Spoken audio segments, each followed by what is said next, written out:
educando também em torno de coisas que vão acontecer até 1 ano, no máximo 2, desse período. Trabalho com desenvolvimento infantil e trabalho com práticas educativas maternas. A gente chama de parental, porque parental é pai e mãe. Porque se a gente fica falando só práticas educativas maternas, dá a impressão que a responsabilidade é só da mulher, e não é. Então a gente vai falar um pouquinho hoje a respeito de como educar os filhos.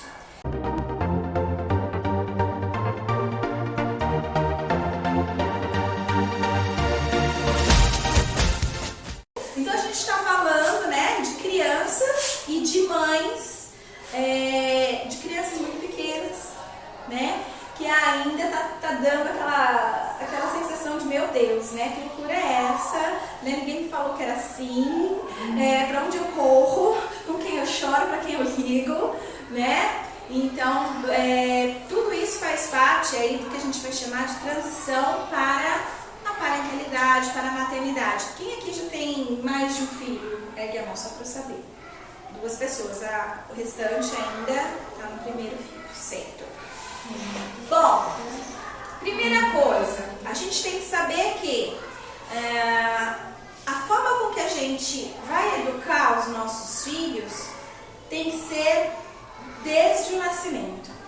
Tem muita gente que entende mais ou menos assim: bom, eu vou começar a educar ele quando ele ficar mais velho, quando ele começar a andar, quando ele começar a falar, porque agora não adianta, agora ele não entende o que eu estou falando, né? Então, isso é um grande problema na educação dos filhos, porque a gente, quando o bebê nasce, vai aprendendo a ser mãe, vai aprendendo a ser pai daquela criança, e não de todas. Porque cada criança é diferente uma da outra.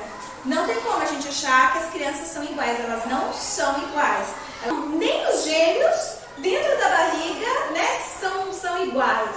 Quando eles nasciam, inclusive, essa personalidade foi percebida que ela continuou a mesma, tá? Poucas mudanças. Aquele que era mais agressivo continuou agressivo, aquele que era mais carinhoso continuou mais carinhoso.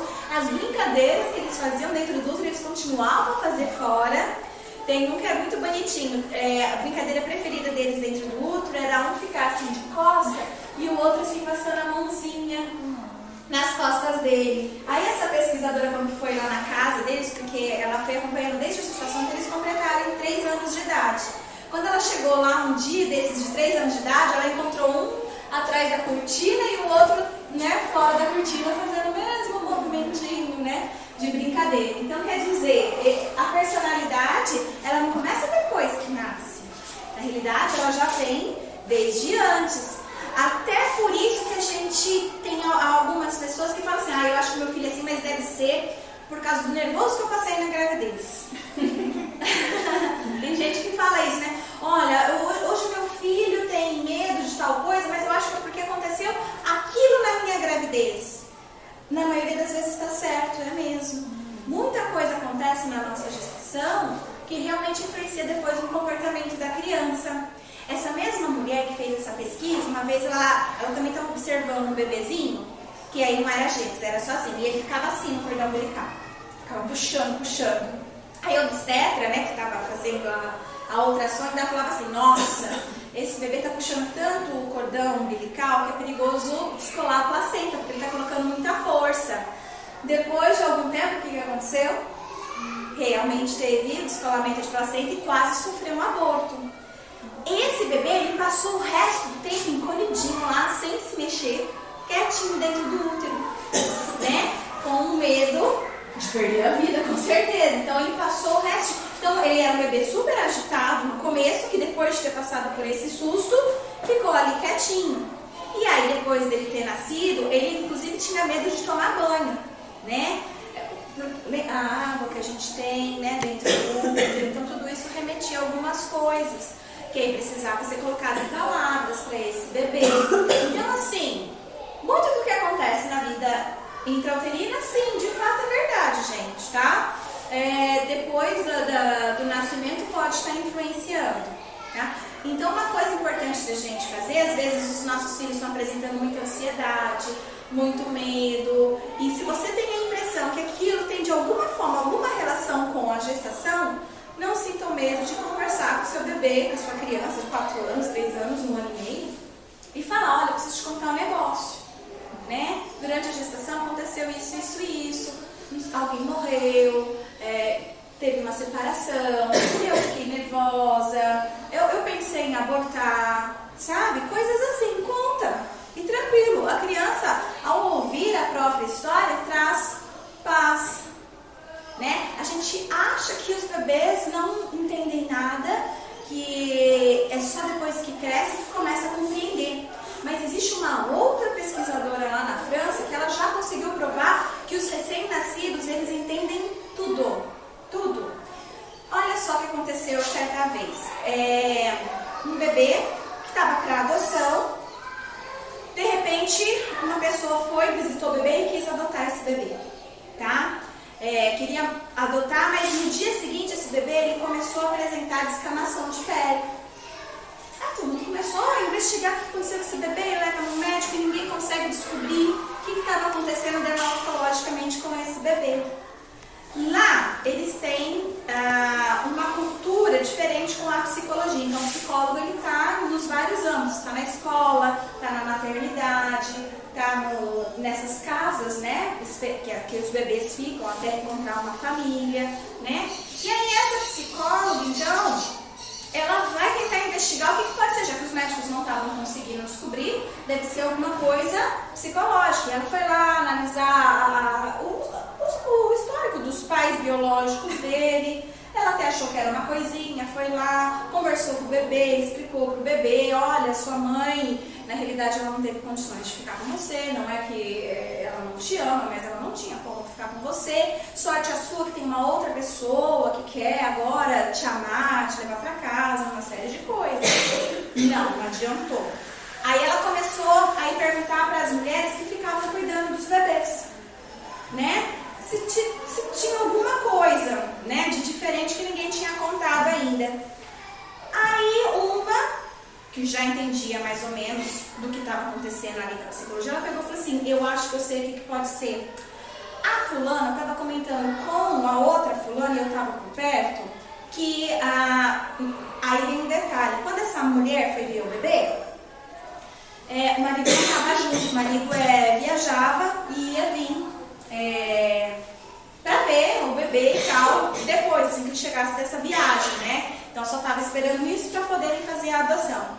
Então aí ela revelou, ela falou assim, então, a fulana estava falando com a ciclana, que ela acredita que o pai, ao ver que a criança é negra, não vai querer ficar com o bebê. Quando ela conta isso, ela tem a sacada, pega o bebê e conta, você não precisa mudar de cor para que você seja amado pelos seus pais que querem te adotar. Então quando ela coloca em palavras e fala, pronto, a criança começa a sarar novamente, tá? Sua pele volta a ficar sem descamar.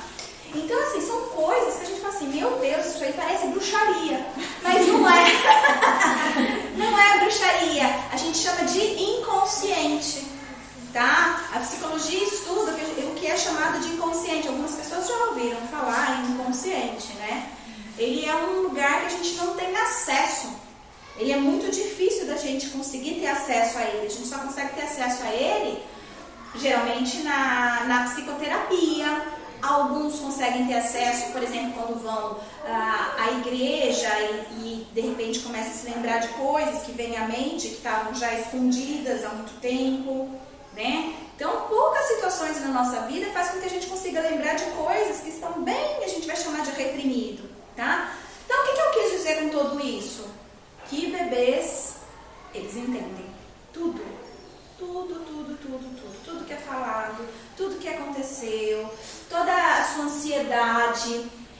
Tem mães que estão tão ansiosas que quando pega o bebê no colo, o bebê chora. Na hora que outra pessoa pega o bebê, pronto. Ele para de chorar. O nosso corpo, ele vai falando. E o bebê, ele é muito sensível. Todos os bebês, eles nascem com uma prontidão para observar tudo que está acontecendo no meio. E ele pega informação de absolutamente tudo. Tá? Se ele nasceu com uma deficiência visual, não nasceu com uma deficiência auditiva, né? Então ele está olhando tudo e ouvindo tudo. Então, por mais que ele ainda não saiba o que significam as palavras, é como é colocado, é como é dito que isso pode interferir de alguma forma. Então a gente precisa sim estar conversando tudo com os nossos filhos. Não é quando ele tiver tal idade eu conto pra ele, né? Algumas pessoas falam assim, quando que eu devo contar pro meu filho que ele é adotado? É com 6 anos? É com 7 anos? Com que idade eu conto pra ele? Não existe isso, não é pra contar lá na frente, não existe que idade conta, ele é e pronto, você vai falar isso normalmente. Não importa se ele tem 1 mês, 2 meses, 5 meses. Tá? A criança ela entende tudo. E seria até um problema todo mundo saber sobre algo, sobre você, e só você é a única pessoa que não sabe. Imagina, todo mundo, seu avô, sua avó, sua mãe, seu vizinho, todo mundo sabe algo sobre você, importante sobre você, e você mesmo não sabe. Então a gente precisa falar em qualquer idade, tá? Não tem uma idade que quando atingir tal a gente começa, tá? E isso também com a educação dos bebês. A gente não vai educar o sujeito a partir de uma dada idade, mas desde o momento que vai para casa. Então, o que tem acontecido hoje? As famílias, elas estão tendo um pouquinho de dificuldade, diferente da minha mãe, por exemplo, da minha avó, tá? Mas as famílias hoje estão tendo dificuldade de se colocar no lugar de autoridade. Criança precisa de figura de autoridade. Hoje a gente percebe bastante o papel inverso. Quem é que manda hoje na casa? As crianças. E isso é um sério problema que a gente já está colhendo frutos com os adolescentes. Vocês estão sabendo que os adolescentes estão tudo se portando, que os adolescentes hoje estão menos receptivos ao não, né? Qualquer frustração, qualquer não, eles não conseguem lidar bem com isso, né? Então os adolescentes de hoje já estão mostrando o reflexo dessa supervalorização da criança que a nossa sociedade começou há alguns poucos anos atrás, né? E que isso está tendendo para um caminho também mais insensível, de não sensibilidade, né? Os adolescentes hoje eles têm um lema, né, que é pega e não se apega. Então, o que está dizendo isso no fundo? Eu não estou falando que olha, não pode namorar várias, você não pode transar com várias, não é isso que eu estou falando, né? O que eu estou dizendo é a falta de você ter alguém para ter um afeto, não necessariamente amor, né? O amor é bem legal também, muito bom, mas pelo menos um mínimo de afeto, de respeito, é legal, né? Você não está lidando com uma massa, uma cadeira, você está lidando com outra pessoa, com outro ser humano. E as coisas estão acontecendo e as pessoas estão aqui e alguém ali está morrendo e você continua aqui. Então está muito insensível, né? Nós não estamos mais humanos, estamos muito mecânicos. E principalmente essa nova geração. Porque muitos de nós ainda tivemos a oportunidade de poder desfrutar, né, de um outro tipo de educação, em que, olha, eu não sou o centro das atenções, a minha mãe me disse não, tudo que eu queria eu demorei para conseguir, eu consegui agora, depois de grande, que eu fui trabalhar, ter meu dinheiro, etc. Hoje não, hoje as crianças estão tendo absolutamente tudo. Não importa se o pai está passando fome ou não, né? Então, o que a gente está ensinando para essa criança nesse momento? De que ela pode tudo, que o céu é o limite, né? E o não, ela não escuta, ela não consegue. Mas, em geral, os pais têm feito isso desde bebê.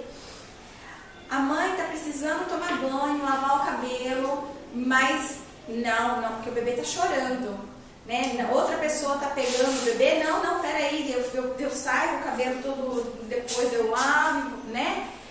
Quando a gente faz isso, a gente está dizendo pro bebê que eu estou aqui para você o tempo todo, né? E ele precisa entender que você toma banho, que você vai ao banheiro, que você também tem uma vida além dele. Ele é uma pessoa muito importante, para muitas a mais importante da vida. Ele vai continuar entendendo isso se você continuar no seu banho e ele chorando um pouquinho lá. Entende? Aonde, por exemplo, esse bebê vai dormir também, hoje também está trazendo assim um conflito. Então, por exemplo, não tem nada de errado o bebê dormir na cama dos pais, desde que, né, tem uma justificativa plausível. Por quê? Algumas famílias usam isso como desculpa para não ter que ter uma relação conjugal, né? Então, prefiro essa criança aqui do que ter que, né, esse órgão, né, qualquer coisa desse tipo. Então, aí a criança, ela percebe isso, né? A criança, ela percebe isso e isso também vai trazendo conflito para o casal, para a família, e a criança, ela percebe que ela é uma das responsáveis por aquilo também. Então, por exemplo, a gente vai colocar o bebê para dormir aqui, por quê? Porque o quarto dele tá longe e pra mim tá insuportável ter que sair da cama, ir lá, dar o peito pra ele e voltar. Então, a gente tem um espaço para colocar uma outra cama aqui, a gente dorme nós dois, e ele aqui, não no nosso meio, aqui do lado, que eu fico na cama, tiro as tetas pra fora, dou leite, dormindo. É uma justificativa, né, plausível. Agora, outras coisas, aí é invenção, entende? É uma invenção para não lidar com a realidade. E aí a gente está colocando o filho no meio e não pensa que ele não está percebendo, mesmo que ele ainda não fale, mesmo que ele ainda não ande, tá? Então essas coisas é que podem gerar ansiedade no futuro, podem gerar depressão, né? De repente os pais se separam, essa criança ela pode achar que ela é a causadora da culpa, né? Do término do casal, sem saber. Por quê? Porque ela ainda não tem linguagem. E aí é onde esse sujeito lá na frente começa a apresentar tristeza, né? Ele começa a pensar, eu não sei o que é, não sei de onde vem essa tristeza, eu me sinto culpado por tudo, eu não sei de onde vem. E aí quando vai para a psicoterapia, aí a gente começa a descobrir essas coisas, né? Então, importante a gente poder prestar atenção em como a gente está se comportando com os nossos bebês, né? Com as nossas crianças. O dizer não é super importante e tem que ser feito de fato, né? Então, se você falar, olha, se você não guardar esse brinquedo, você não vai para casa da sua avó, vamos supor, tá bom? Não falem nunca isso se vocês não possam cumprir. Se você vai ter que ir para casa da avó, não tem que deixar esse bebê, é mentira sua, entendeu? Ele guardando ou não guardando, você vai ter que ir para casa da avó e ele vai ter que ir junto, porque ele não vai ficar sozinho. Então, nunca fale algo que você não possa fazer. Quando você diga, não faz isso, porque a criança ela presta atenção a tudo. E o que ele vai entender? Minha mãe é mentirosa, deixa ela falar. Deixa ela falar porque ela fala e não vai acontecer, tá? Então é importantíssimo, sempre que vocês forem então fazer algo do tipo, façam com algo que vocês possam. Essa história de, olha, o coelhinho da Páscoa não vai vir, Papai Noel não vai vir, é mentira também. Né? É mentira, por quê? Porque no final das contas vai vir, você não vai ficar vendo se todo mundo é brinquedo, seu filho. Né? Então é mentira, não usem isso como recurso. Tá? Não usem isso como recurso. Vai dizer pra ele, olha, tá vendo essa gelatina aqui que você tanto gosta? Você não vai comer ela. E não vai comer mesmo que ele berre, mesmo que ele chore, mesmo que ele fique insuportável. Entende? Porque você faz isso 4, 5 vezes, você vai ficar doida, você vai ficar, meu Deus, alguém leva essa criança embora daqui, que eu tô brincando, né? Mas 5 vezes que você faz e é dura nisso, a sexta não precisa mais. O duro é aguentar essas 5. E é duro por quê? Porque você, ao longo do tempo que foi construindo o comportamento do seu filho, você foi construindo o seu também. E é isso que é difícil. Você não educou só seu filho, você se autoeducou também. E você se educou de uma forma que ele manda. O que ele pede, ele tem. Né? E aí começa a ficar complicado, porque não é depois, quando ele tem 7 anos, que você vai conseguir por aí de castigo, por exemplo, que vai melhorar. Não vai ser isso. Né? Até vai, mas imagine, se com 2 anos já é difícil, imagina passados 7 anos, o quanto que isso já vai ter ficado, né, enraizado no seu comportamento e no da criança, o quanto mais difícil não vai ser. Quanto tempo você não vai precisar de um psicólogo para ele poder te ajudar, para você poder trabalhar tudo aquilo? Quando é bem pequeno, como é o caso de vocês aqui, é difícil, mas 5 vezes. Né? Coloca um fone de ouvido, alguma coisa. Eu acho que nessas horas o pior é você manter a calma. Certo. Tudo é manter a calma. O controle, a criança fica olhando pra sua cara. Sim, desafiando o olhar, né? Chorando, gritando. E aí você pensa, não, o menino tá achando que eu tô matando, né? Fulano, o conselho tutelar vai me achar aqui já, né? É difícil, mas a gente precisa dar um jeito, entende? Se quer começar a fazer diferente, tem que dar um jeito. Tenta, vocês vão ver que vocês vão conseguir 2 vezes, a terceira vocês não vão conseguir. Vocês vão falar, aquela Rafaela, né, que ela não tem filho, por isso que ela tá falando isso. Eu não sei, falou aquilo, né? Aí vocês voltam. Aí, passa um tempinho e vocês falam assim, não, agora eu vou ser forte, vou de novo, entendeu? Vocês vão ver que vocês conseguem as 5 vezes. Né? Nem que demore um pouquinho aí, mas começa tudo de novo. Não deu, tenta de novo, né? Porque a gente precisa mostrar para as crianças de hoje autoridade, porque falta para elas autoridade, uma figura de autoridade. Figuras de autoridade são importantes, né? Para que a gente saiba, inclusive, a entender aonde começa o direito do outro, né? Aonde acaba o meu e começa o do outro. A mãe é um outro, a mãe também tem direito a muitas coisas e parece que a própria mãe esquece que ela tem esses direitos, é como se ela fosse só mãe, como se ela não fosse mais nada, né? E fica muito sobrecarregado, fica muito peso para uma pessoa só. Fica muito peso, porque quem faz a sociedade vem em cima de quem? É da mãe. Primeira coisa, quem é a mãe dessa criança? Ninguém fala quem é o pai da criança, né? Quem é a mãe dessa criança? Fica tudo em cima da mãe. As famílias falam, mas você é a mãe, né? É você que tem a teta, né? Não é ele, é você. Então fica tudo, né? Então, se você não se vê enquanto pessoa, também com outros desejos, para além de ser mãe, que ser mãe é uma das coisas que você é, e não a única coisa que você é, né? E começa a mostrar isso pro seu filho também, olha, eu sou sua mãe, mas eu também sou esposa, eu também sou empregada, eu também sou dona, eu também sou professora, sei lá o que vocês são, entendeu? Mostrar que é outras coisas, para além de ser a mãe, né? É estar mostrando autoridade, mostrando para a criança essa compreensão também, de que, olha, aonde eu quero e eu não posso, porque eu tenho que respeitar o outro. Entende? Isso é importante a gente poder também passar para os filhos. Você quer falar alguma coisa? Tá. Então, olha só, nós temos 3 tipos de pais. Quando eu digo pais, é pais e mães, tá? Nós temos 3 tipos. Um chamado permissivo, um chamado autoritário e outro chamado democrático. Quem que é o permissivo? Aquele que deixa tudo. Tudo. É aquele que a gente fica com raiva de receber em casa. Porque a criança ela começa a mexer nas coisas e aí o pai e a mãe falam assim, para, fulano. Ei, fulano, tô falando, para. Gente, eu falo, mas ele não me escuta. Nossa, eu não sou. Meu Deus do céu, essa criança vai ficar, não chamo mais esse povo pra minha vida.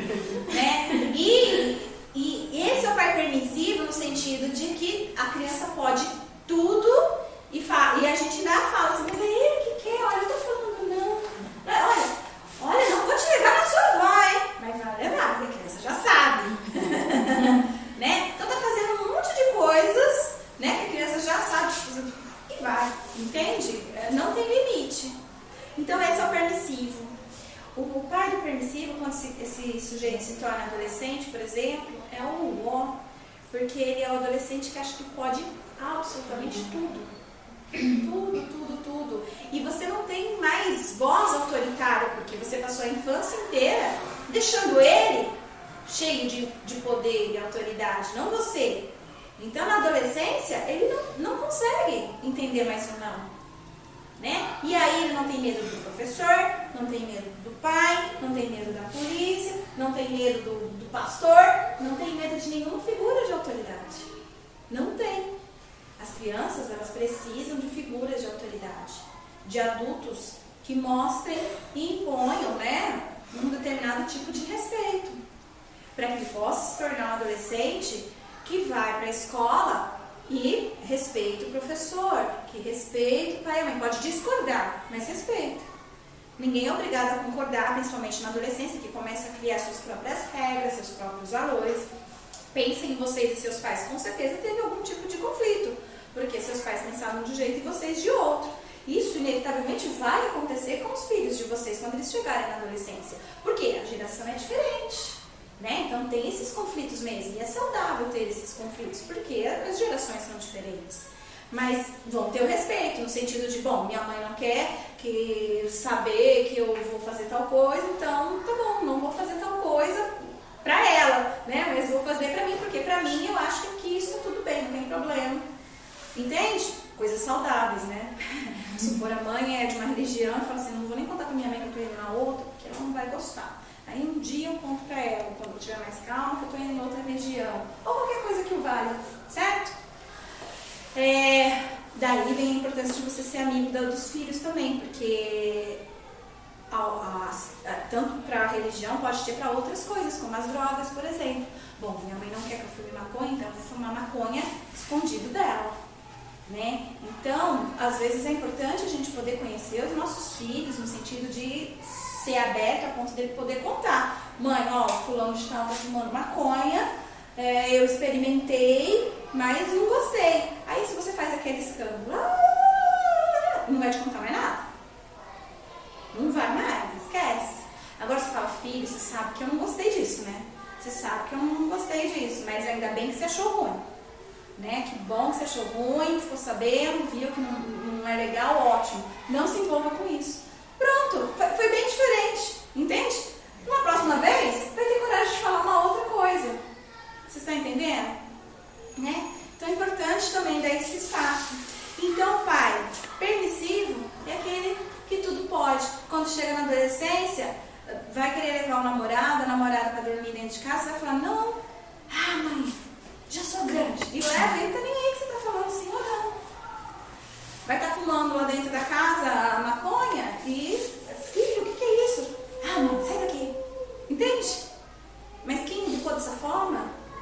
Quem foi? A criança, o sujeito que virou aquilo sozinho? Não. E isso tem acontecido com grande frequência. Por quê? Porque as crianças não estão mais tendo figuras de autoridade, não estão tendo mais o não. O não é importante. O não é muito importante. Tá? O pai autoritário. Quem que é o pai autoritário? É aquele que nada pode. Aquele pai chato, aquela mãe horrorosa de chata, que nada pode. Não faça isso, não pode aquilo. Sabe, a criança não pode fazer absolutamente nada, então é autoritário demais, demais. E sem motivos, muitas vezes, sabe? Quando a criança pergunta, mas por quê? Porque sim? Né? Não tem motivo. Você pensa assim, como que? Por quê? Não sei por quê também. É porque é assim, né? Então isso também não é legal. Você não permitir algumas coisas, né? E condizentes é importante. Então, por exemplo, não vai colocar o dedo na tomada. Não, por quê? Porque sim? Não. Porque pode te dar um choque, você pode ir para o hospital, pode acontecer uma série de coisas. Então, é um não com uma justificativa, né? Eu não vou guardar essas coisas. Você vai guardar. Não, eu não vou guardar essas coisas. Então, tá certo. Então, você vai ficar sem tal coisa que você gosta.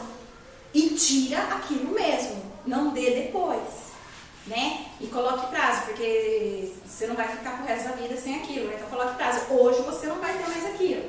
Aí amanhã ele pode ter, por exemplo, você começa a perceber que só o hoje está muito pouco tempo, aí você começa a dizer essa semana, mas aí a gente vai dosando, né? Vai percebendo como que a criança está evoluindo, está crescendo e entendendo as coisas. Mas o pai autoritário, a mãe autoritária é aquela que a criança não pode ter desejo nenhum.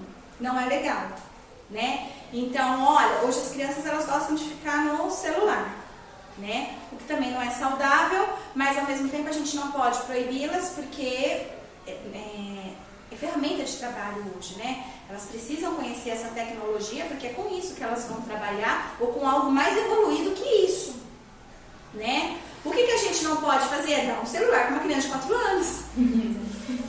Né? Tá de presente para você. Né? Não! Ok? Então, é deixar o filho mexer de repente, mas com supervisão, né? Mas não pode dizer para a criança, por exemplo, não, você não vai mexer no meu celular, pronto, acabou nunca. E tira, e ele se torna um sujeito né? Tipo, porque precisa, hoje todo mundo mexe no celular. Ele é essencial, as escolas daqui a pouco não vão ter mais livros e cadernos, vão ser tablets, né? São muito parecidos com os celulares. Vocês estão entendendo? Né? Então tem que ter essa dosagem. Então, ó, muito permissivo não é legal. Muito autoritário não é legal. O que é o legal? A mistura entre um e o outro, que a gente vai chamar de democrático, né? Então a criança vai dizer, tá comendo lá, aí ela quer um doce, por exemplo, ela fala, tá na hora do almoço, eu quero não sei o que, e parou de comer.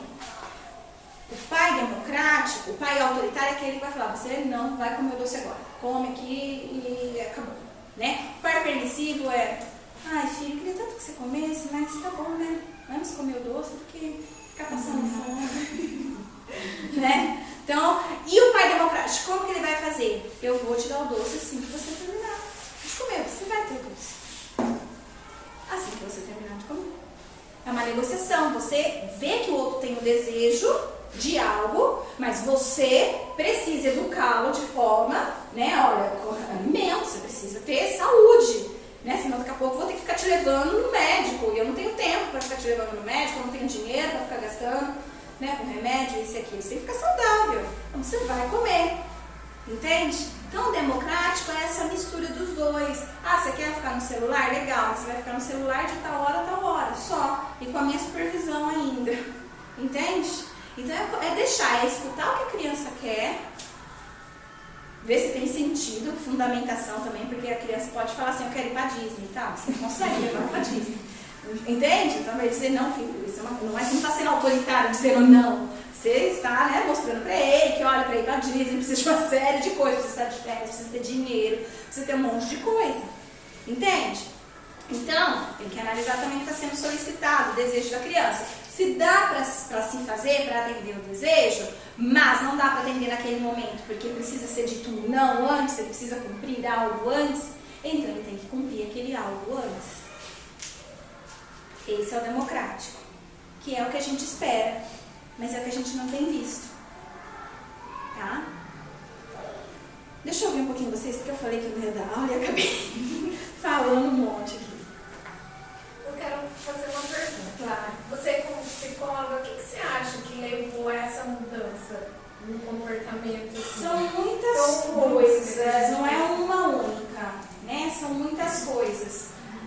Uma delas é a tecnologia, né? Que tem afastado realmente a empatia, o lidar com o ser humano.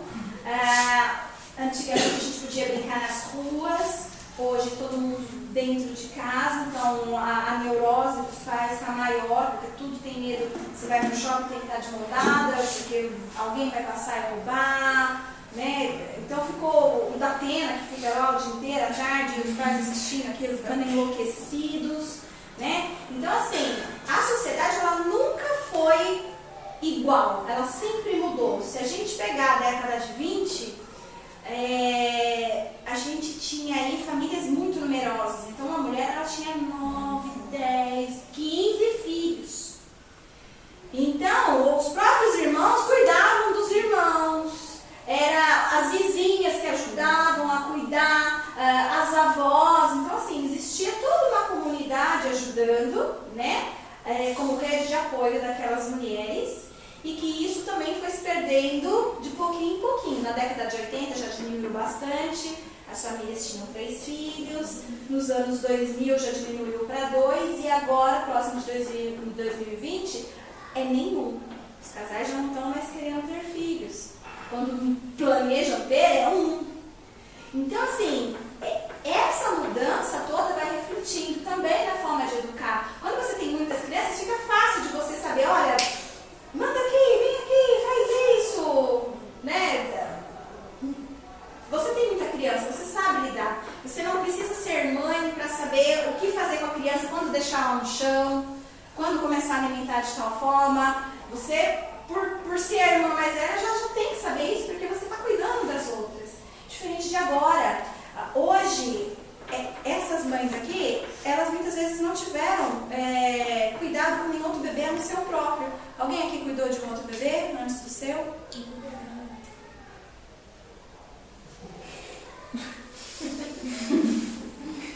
Mas tem a questão familiar também, não tem? Em que sentido? Assim, porque antigamente os pais eram mais juntos, né? O pai, a mãe. Agora as famílias são diferentes, né? Na realidade, não. Tem a não. ver isso. Não, na realidade era assim, ó, quando a gente pensa na família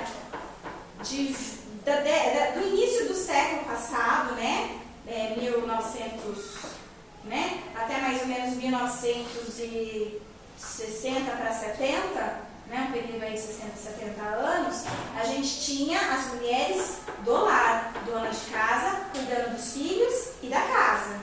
O homem não tinha essa responsabilidade, né? Tanto é que a gente sofre esses resquícios até hoje, né? Quem são as profissionais de uma escola? Mulheres. Pouco se vê homem. Quando se vê homem, tem mãe até que fala assim, homem, escola, deixa eu fazer o cara filho de escola.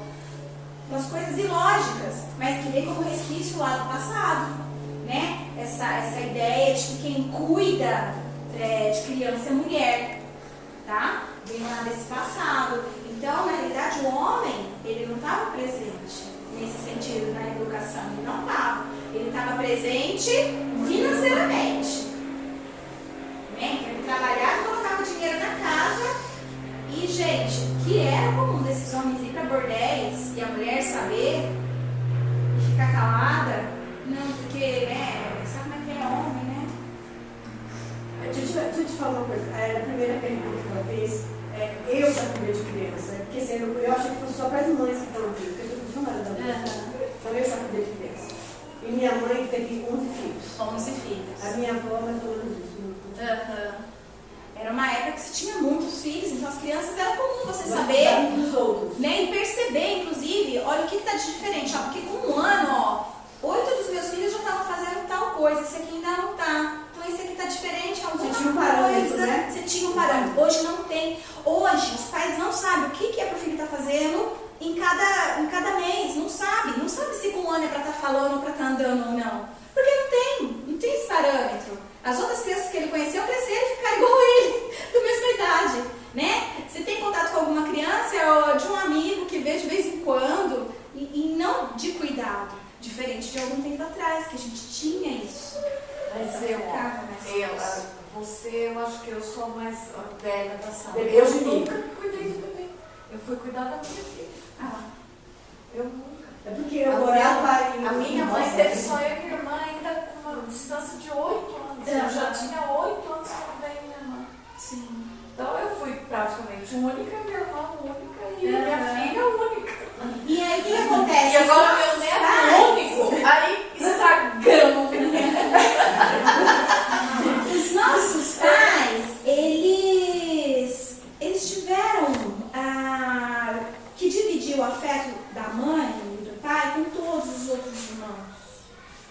Não tinha essa exclusividade que hoje a gente vê nas crianças. Então, era muito mais fácil lidar com a frustração.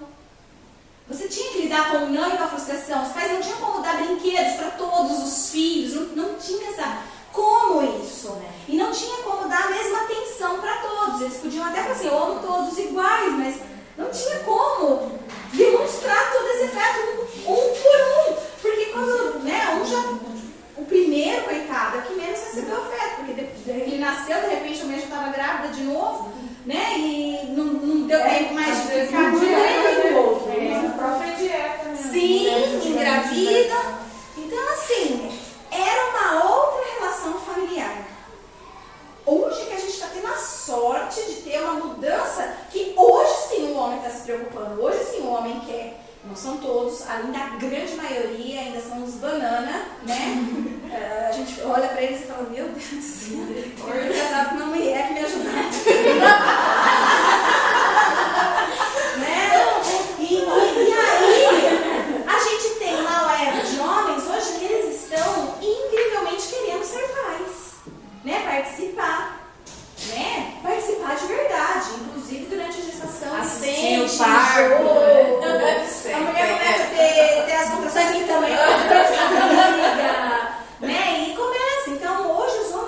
professores deixam eles brincar de boneca, deixam, né? Isso, Tem que é muito misturar, bom. porque Exatamente. antigamente carrinho era de homem e boneca era de É igual Porque cor, acredita- né? Antigamente menino era azul, menina rosa. Só uma ressalva. E hoje tem uma deve inventar um poder dizendo que menina é rosa, aquela lá, aquela Sim, eu vi lá, isso. aquela doente mental. Porque não existe, gente, cores ou brinquedos, né? Bom vocês levantarem esse assunto do brinquedo. O brinquedo, ele não é de menino e de menina. Brinquedo é brinquedo. Quem vai dizer se é de menino ou menina é a gente que vai falar. Né? A mesma coisa do cabelo. Não está na natureza humana a mulher ter cabelo comprido e o homem ter cabelo curto. Não é isso, é uma questão de social. Por isso que tem aquela frase, né? Não se nasce mulher, se torna mulher, não se nasce homem, se torna homem. Porque a gente vai aprendendo socialmente quais são os papéis do feminino e quais são os papéis do masculino, tá? E aí a gente vai, se eu me identifico com o gênero feminino, eu vou seguir aqueles estereótipos todos do feminino. Se eu me identifico com o masculino, eu vou seguir os estereótipos todos do masculino. Entende? Então é uma questão social. O menino que brinca de boneca, o menino que brinca de limpar a casa, de lavar a louça, vai ser o marido ideal.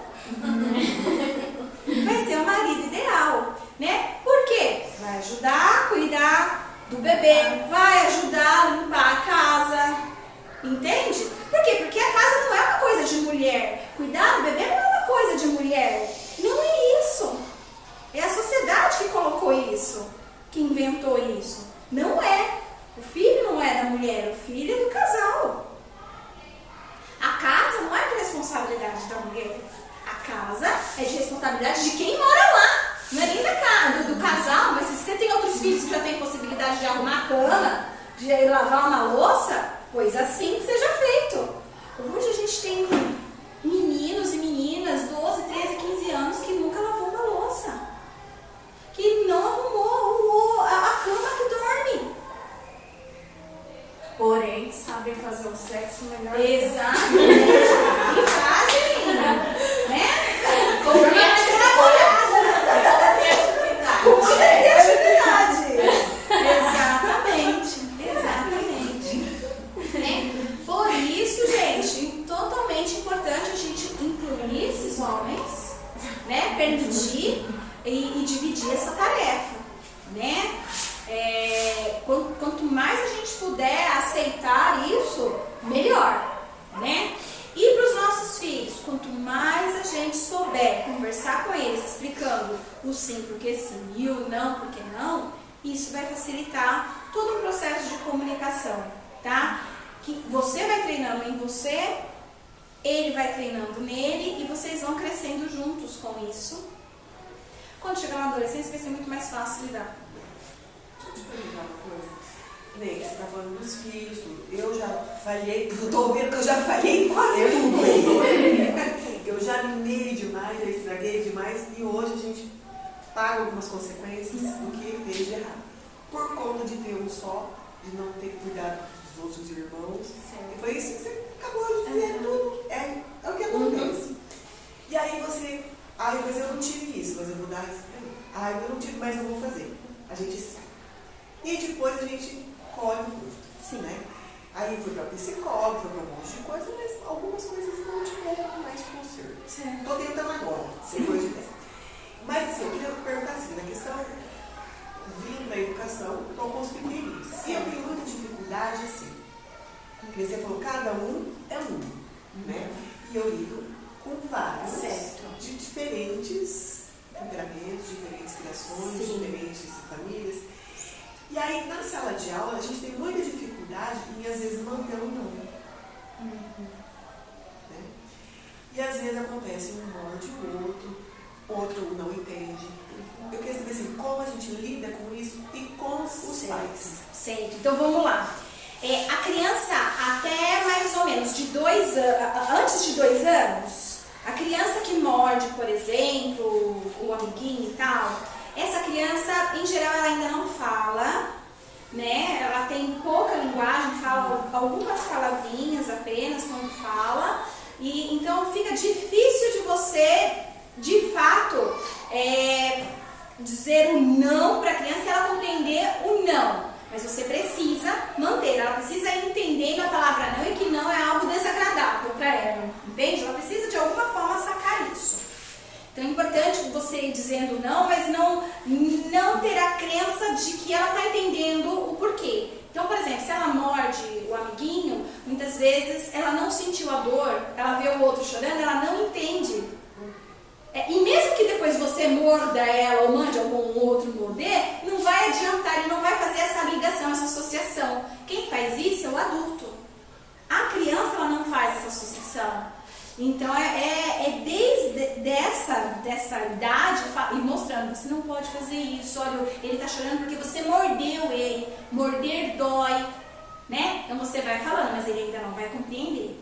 Aí depois de 2 anos até 6 anos mais ou menos, ele começa a ter uma compreensão, mas ainda não muito clara, principalmente os mais novinhos, de 2, 3, 4 anos.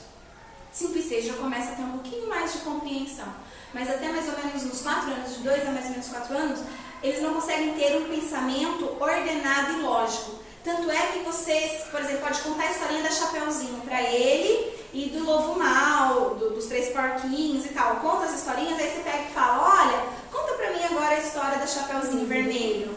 Vai falar, o Lobo Mau comeu.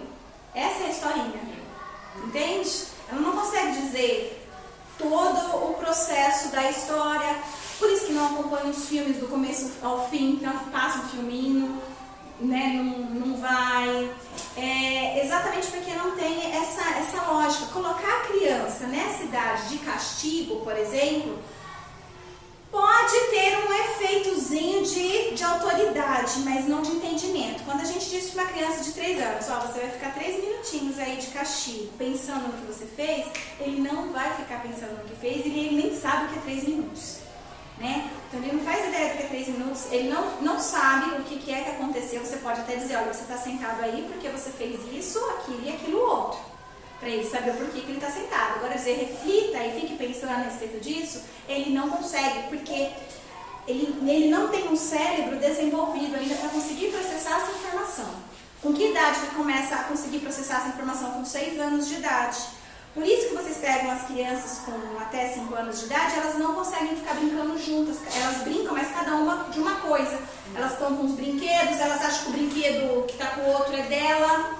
Às vezes quer levar o brinquedo embora, porque acredita que é dela. E por mais que você tente mostrar, ela não tem capacidade ainda de entender. Porque o pensamento dela é chamado de egocêntrico. Ela tem um pensamento egocêntrico que é voltado para ela mesma. Ela vê tudo do seu próprio ponto de vista. Se você pergunta para uma criança nessa idade, conta uma historinha assim para ela. Olha só, Joãozinho entrou na cozinha sem a mãe deixar, né? Porque ela tinha acabado de limpar lá a cozinha. Então a mãe não queria que ele entrasse, mas ele mesmo assim desobedeceu a mãe, entrou e quebrou uma xícara. Tá? E aí o Pedrinho, ajudando a sua mãe a lavar a louça, quebrou 10 xícaras. Algum deles deve ficar de castigo? Sabe o que a criança responde? Sim, o Pedrinho. Aí você pergunta, mas por que o Pedrinho? Porque ele quebrou 10 xícaras. E o outro, mesmo desobedecendo a mãe, ele só quebrou uma. Então ele né, um merece 4 tapinhas e o outro uma só. Entende? Eles não conseguem ver a intenção por detrás do ato, ele não tem a moral desenvolvida. Então ele não tem noção de certo e errado. Antes de completar 6 anos, dificilmente a criança ela vai ter noção do que é certo e errado. Então, quem tem a noção é o adulto. Portanto, falar, explicar para a criança o que é certo e errado é importantíssimo para que ela possa entender, mas não cobrar que ela saiba. Isso não adianta, porque ela não consegue de jeito nenhum. Porque o cérebro dela não está pronto ainda para conseguir entender essa mensagem. Tá dando para entender? Então, como que eu faço? Minha filha faz, como agir. É neto, né? Meu neto, 2 anos e 7 meses.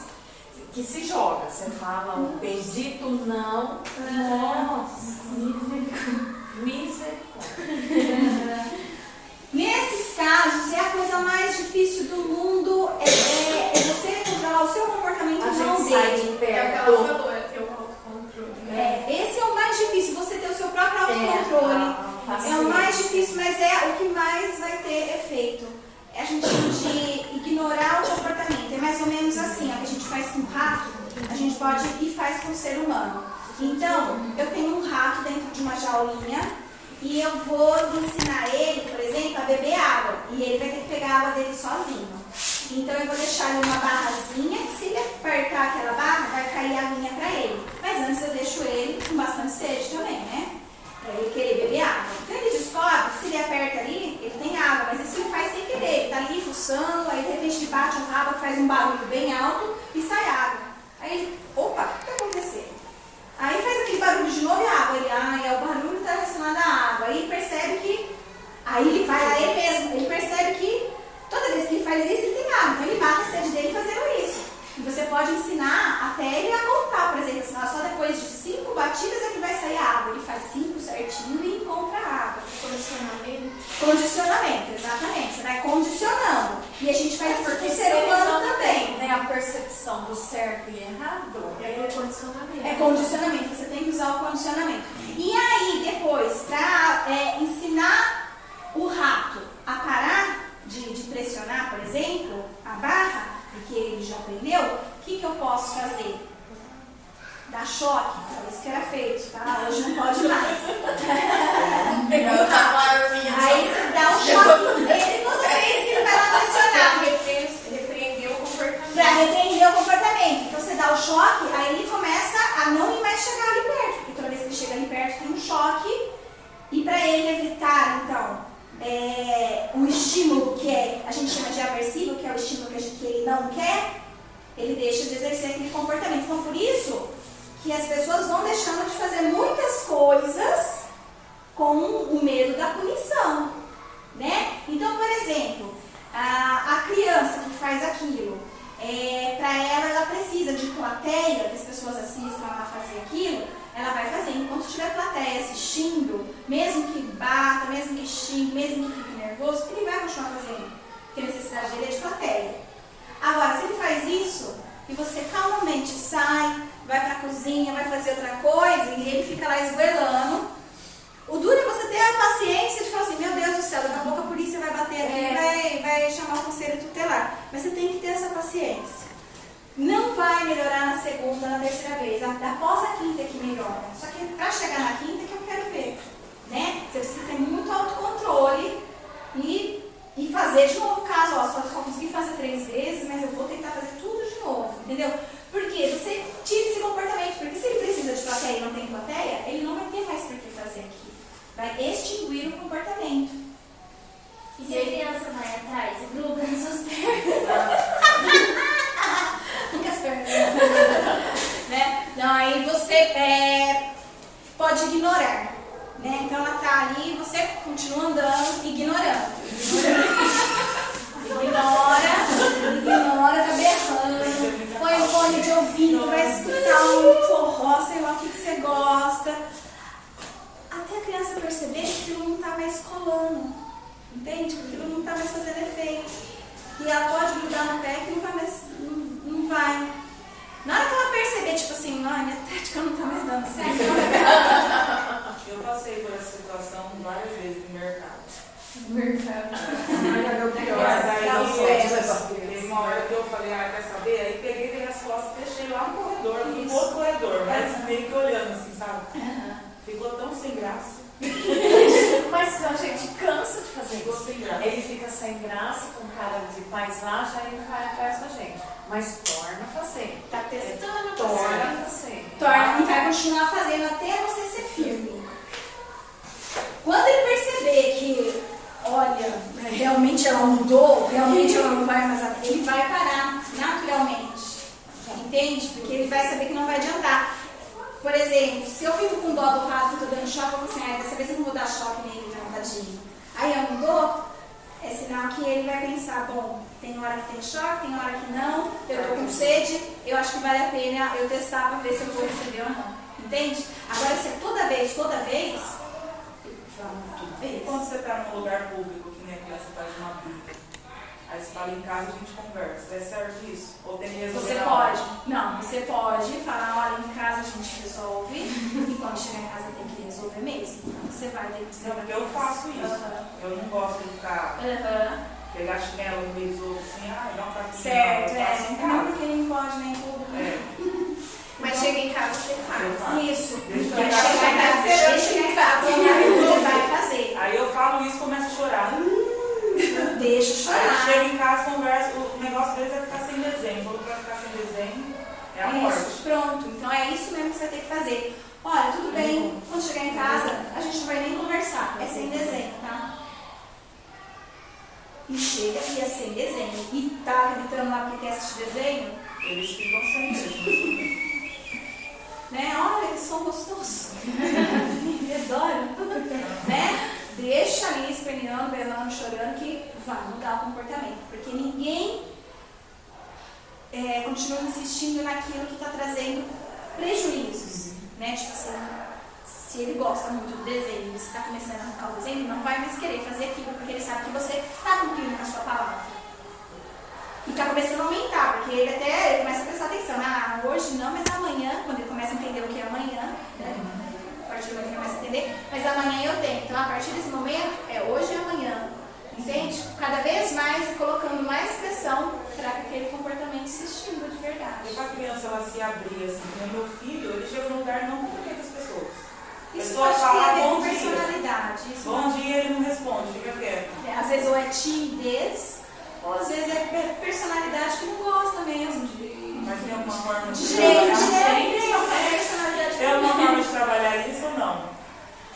Não seria adequado se for da personalidade dele, porque é dele, entendeu? É algo que é da pessoa, tem que respeitar, cada um é de um jeito, mesmo que isso possa trazer problemas para ele, com relacionamentos, mas é o jeito dele.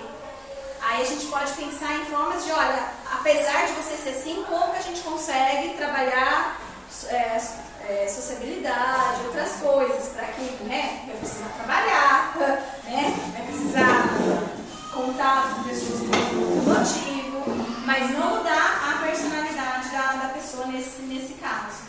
Aí vai ser uma adaptação ao social. Isso, uma adaptação social, exatamente. E quando, tipo, a mãe fala não e o pai fala assim? Nossa, aí é o ó também, preciso acabar, né? Ó, nesse caso, o que eu recomendo? Sentar ambos e conversarem, né? Sem a criança. Olha, da forma que você fala isso e eu falo aquilo, tá mexendo com a criança, porque ela sabe certinho para quem ela pode fazer isso, para quem ela pode fazer aquilo, né? Então a gente precisa chegar num acordo, porque é um sério problema isso, e eu acabo trabalhando isso na gestação. Eu chamo o casal para eles conversarem como que eles vão ser pais antes da criança nascer. Por quê? Esse homem, ele vem de uma família que agia de uma forma. Essa mulher vem de uma outra família que agia de uma outra forma. Então, essas coisas, principalmente, é importante ser conversado antes. Olha, a gente vai ter um filho, uma filha. Como que a gente vai resolver? Você pensa assim, eu penso assado. A gente precisa chegar no acordo para que tanto eu e você tenham autoridade perante ele. Então, quando eu falar alguma coisa, por favor, é importante que você, por mais que não goste, venha falar comigo e não me desrespeitar ou me desautorizar na frente dele. E a mesma coisa eu vou ter que engolir e fazer por você. E aí a gente conversa entre nós dois. Mas a criança ela precisa perceber que quem manda sou eu e você. Não só você, não só eu. Entende? Então, o problema é conversar isso agora, né? Seu filho já está com 1 ano e meio, por exemplo. Então, dificilmente, se um de vocês dois for mais turrão aí, inclusive, fica mais difícil ainda. Mas se você é aberto e ele também para uma conversa, então eu sugiro que vocês façam essa conversa. E para um psicólogo também ajuda, porque o psicólogo é aquela figura que as pessoas falam assim, se o psicólogo falou, né, então vamos mudar, porque minha mulher falou, meu marido falando, eu sendo de casa não faz milagre, mas olha, um outro falando, então eu estou fazendo sentido, né? Então existe isso também. Então vê o que é melhor para o seu caso. Se você consegue conversar, converse, né? Se não, tem o Nesp que faz atendimento gratuito, o NIP que faz atendimento gratuito, a USC que faz atendimento gratuito. Tá bom? E quando você é de casa, assim, igual no mercado ou em alguma loja, eu já não falo nem com as crianças, eu falo com ele, falo, ó, chega lá, não fica chamando, porque ele que chama as crianças começam a andar, ele vai atrás e começa a correr. Aí, em vez de eu brigar com as crianças, eu brigo com ele, mas ele vai fazer as crianças correr. Aí eu já falo com ele, falo, não é pra pegar as crianças e correr no meio da loja, parece outra criança. Os três correndo. Você correndo atrás das crianças do marido. Atrás do outro. Aí eu digo, mas em vez de eu brigar com as crianças, nem fulano aqui, eu tenho que brigar com ele que tá chamando as crianças pra brincar. Ah, brinca em casa, né? Não, agora, lá não. Aí, não, tá bom. Aí a gente vai, chega lá e começa, vem aqui, Gabriel, vem aqui. Aí ele, vem aqui, filho. Aí ele começa, ó, vem caçar o pai, vem caçar o pai. Aí ele desce. Ai, eu não aguento. Aí derruba uma da mercadoria do loja. Eu falei, então vai só ser as crianças, eu fico, vai. Isso, é achar alguma forma que te estresse menos. Deixa eu Né? Passa a lista pra ele, a lista da conversa. Vai, eu vou ficar aqui em casa assistindo TV, sem ninguém, escutando o barulho da rua, sei lá, né? Então, entendeu? Usa isso às vezes até como um momento pra você se livrar do marido e das crianças. Mas, às vezes até melhor assim, né? Agora, se não, se isso te incomoda, se não adianta você dar a lista, você tem que estar lá ou alguma outra coisa, vocês precisam entrar num acordo para que isso, né, possa ficar menos estressante para você, para ele e para as crianças. E as crianças vão no mercado. Vai no mercado. Eu acho que já é tudo em Lá casa. de diversão. Não. Tem Ó, deixa eu te falar uma coisa. Eu me lembro quando as minhas filhas eram crianças, então duas, né? A diferença de quase 5 anos de uma de outra. Elas iam enchendo o carrinho. No mercado. Aí ele me mandou e eu tirando. Ele tirando. Aí ele dizia, ó, esse daqui pode, isso pode, eu selecionava o que pode, o que não pode fazer. Eu ia intermediando. Uma colocava, as duas colocavam, ele tirando. E aí eu, isso aqui pode. É um problema. É isso. Então, acho que é isso, pessoal. Deu o nosso horário. Claro. E na questão das mordidas, como é que eu lido isso com os pais? Com os pais. Porque eles não... É importante, por exemplo, vocês poderem fazer uma reunião e falar de mordidas para os pais, né? Então, vocês podem chamar um psicólogo, pode me chamar de novo se precisar, por exemplo, para falar com os pais sobre mordidas. Com todos os pais? Todos, pai e mãe, inclusive, se puder. Não específico aquela dos casos. Todos. Porque se você vai direto para aquela, tá direcionando e aí começa, é tudo meu filho. Então você começa a trazer um incômodo, né? Que poderia ser evitado.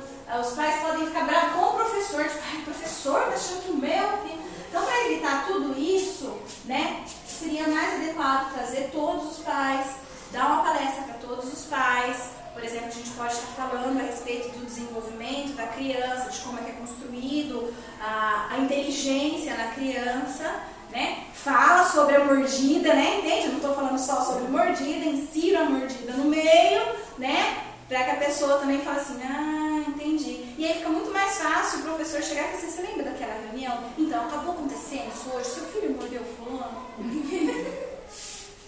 Né? Ou então dizer pra mãe, olha, seu filho hoje tá com a mordidinha, né? Mas você viu que a psicóloga falou, né? Que isso. E quando a gente orienta assim, morder, aí na hora da criança ir embora, chama a mãe da criança que mordeu e fala assim, olha, eu conversei, falei, expliquei, mas você reforça isso em casa. É correto fazer isso? Ou não é correto, porque a criança ela não vai entender. Nem você falando, mas nem nem falando. orientar na hora que aconteceu também, Não, a gente sempre vai mostrar para a criança que ela fez é errado.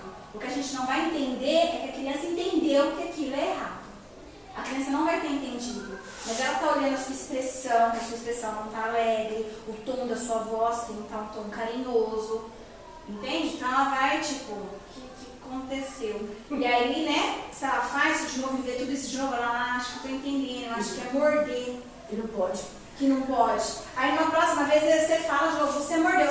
Ai, não é que mesmo? Falou de novo aquela palavra. Aí a própria criança vai entendendo o que está acontecendo. Porque ela ainda, muitas vezes, não tem palavras, entendimento. Ela tem que começar a relacionar aquilo com uma O coisa negativo, uma coisa ruim. Mostrar o amiguinho chorando, que tá doendo também não Pode. Fala assim, sabe por que ele tá chorando? Porque você mordeu ele. Morder dói, né? Dói. Você já levou uma mordida, por exemplo? Vamos supor, se ele já levou mesmo, você pega e fala assim, lembra aquele dia que o outro fulaninho te mordeu? Não doeu, né? Ele não sabe ainda o que é dor, né? Você pode até falar assim, lembra que você chorou, né? Entende? Que aí ele vai começando a entender. Então, assim, não deve ignorar, mas não deve achar que o pai falando em casa vai melhorar, porque a criança não vai entender nem você falando e nem o pai falando, e não adianta você achar que no dia seguinte a criança não vai morder porque entendeu o que você disse. Então, é aquela coisa de toda... Diário, né? É diário, mas é rápido também. Se você é uma criança que morde constantemente, umas 4, 5 vezes já é o suficiente para ela entender o que está acontecendo. Porque ela não vai querer aquela expressão, né? Isso é criança pequena, né? Crianças pequenas. Porque quem geralmente morde são crianças pequenas. Eu tava com uma no começo do ano que ela mordia bastante, mas ela já diminuiu bem. Às vezes você pode dizer, olha, o que você está sentindo é raiva. Você tem que ver em que momento que a criança está mordendo também, né? Tem criança que morde para expressar raiva.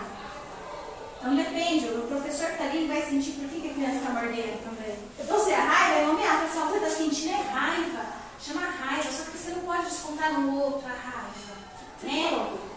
Os pais podem dar incentivo à mordida, tipo mordendo a criança. Ai meu Deus, até tem pais Assim, mordendo, assim, brincando de morder. mas... Mas brincando, mas mordendo também. Eu já vi caso dos pais brincarem de morder. Ah, entendi. Os pais brincarem de morder em casa. Incentivar a mordida. Pode, desde que o pai está valorizando muito essa brincadeira e a criança poder mostrar carinho e morder o outro. Então, a forma que a criança está fazendo aqui, ela não está fazendo com raiva, ela está fazendo para demonstrar carinho. Aí você pode dizer, olha, o que você está fazendo agora é carinho. Mas é um carinho que não é legal. Existem outras formas de fazer carinho. Você quer mostrar que você gosta do amiguinho? Então, vamos fazer assim, ó. É assim que o amiguinho vai ficar feliz. Porque quando você faz assim, você vê que o amiguinho chora, ele não fica feliz. Mas isso não é uma forma de incentivar a mordida? Assim, eu estou falando, não é assim. Pode, deixa a criança entenda que aquilo é algo positivo, porque os pais estão brincando e ela está achando o máximo.